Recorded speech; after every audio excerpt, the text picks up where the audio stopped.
मैं जानता हूं कईयों को नहीं मालूम, लेकिन मैं सबको ताकि पता लगे बताना चाहता हूं। बैठिए।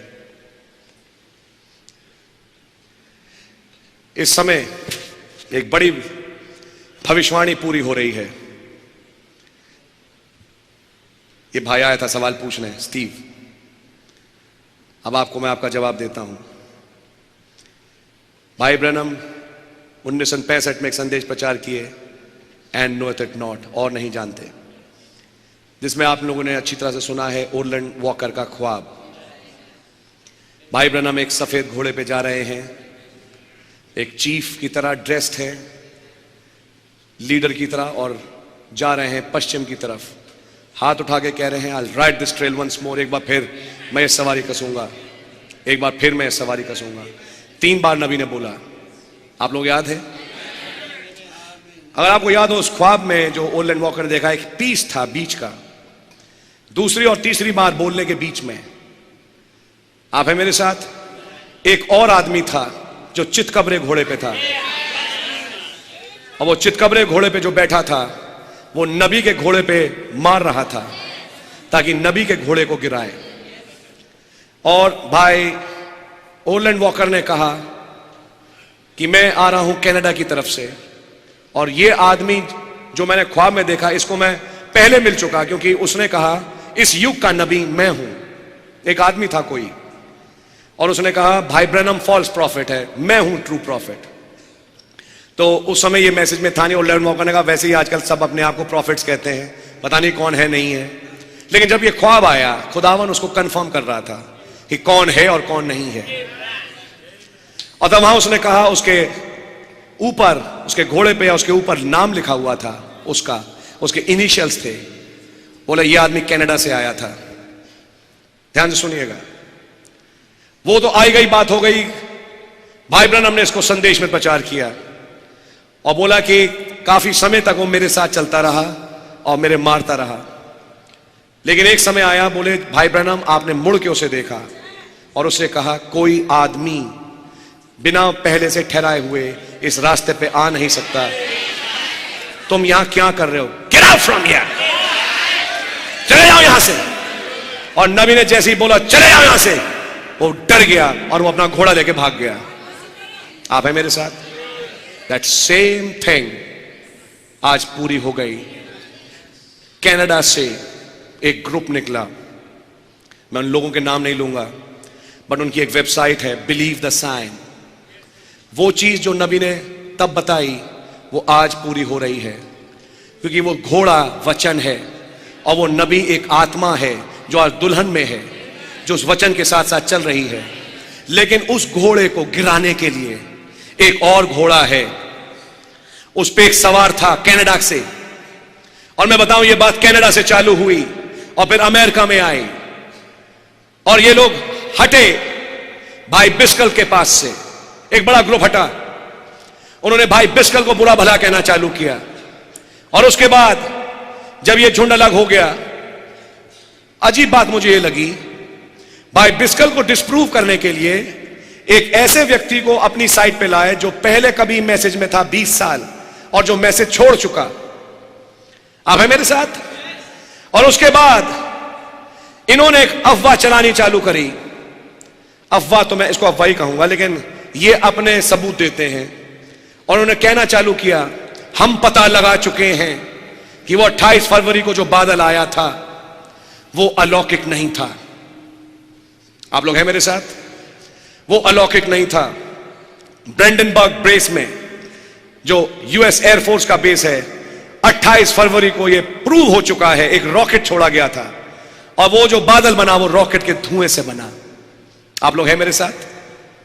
वो रॉकेट का धुआं था, उससे वो बादल बना। उस बादल का कोई ताल्लुक नहीं। अमेरिका का एक लीडिंग पास्टर जिसकी वर्ल्ड वाइड मिनिस्ट्री है, जिसका भी मैं नाम नहीं लेना चाहता, पूरे दुनिया भर में विश्वव्यापी सेवकाई है उसकी, उसने उन बातों को लिया, वो इन्फ्लुएंस में आ गया और उसने अपनी कलीसिया में बातें रखी।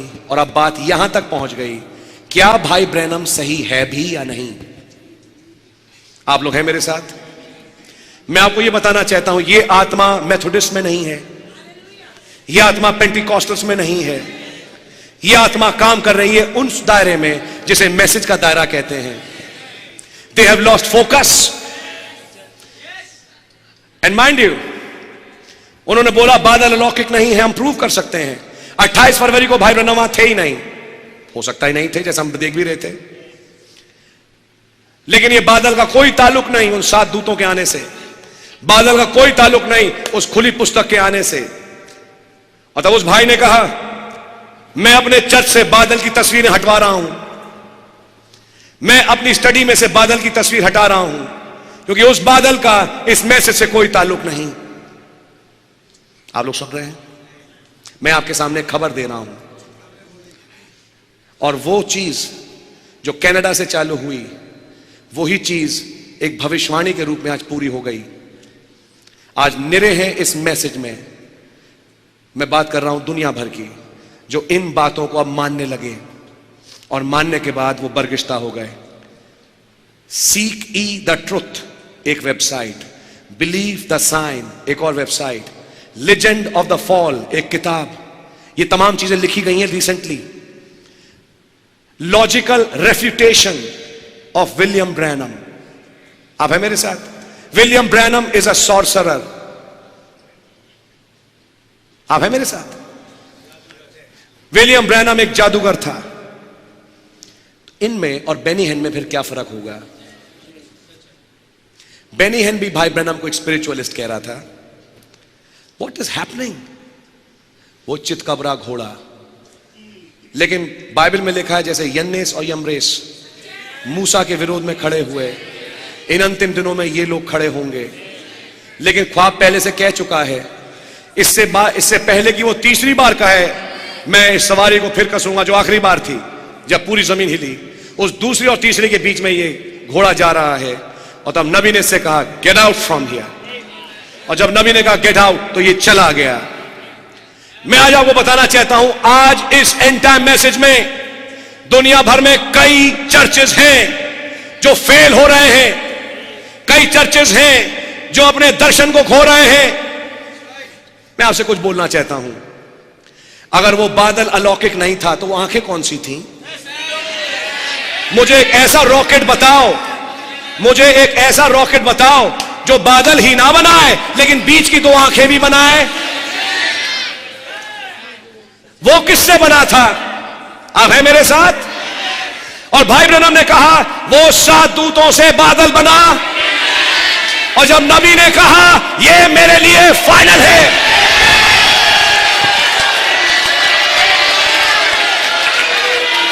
हो सकता है इस दुनिया में कईयों के लिए ये बातें फाइनल ना हो, लेकिन मेरे लिए फाइनल है।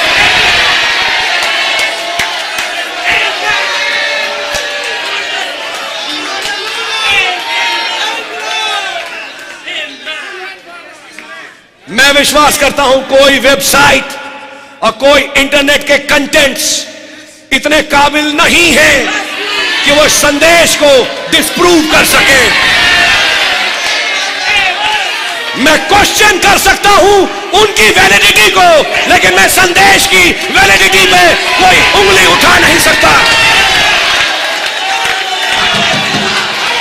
मैं जानता हूं इस नबी ने जो कहा वो 10 saith the Lord है। Amen. I believe that.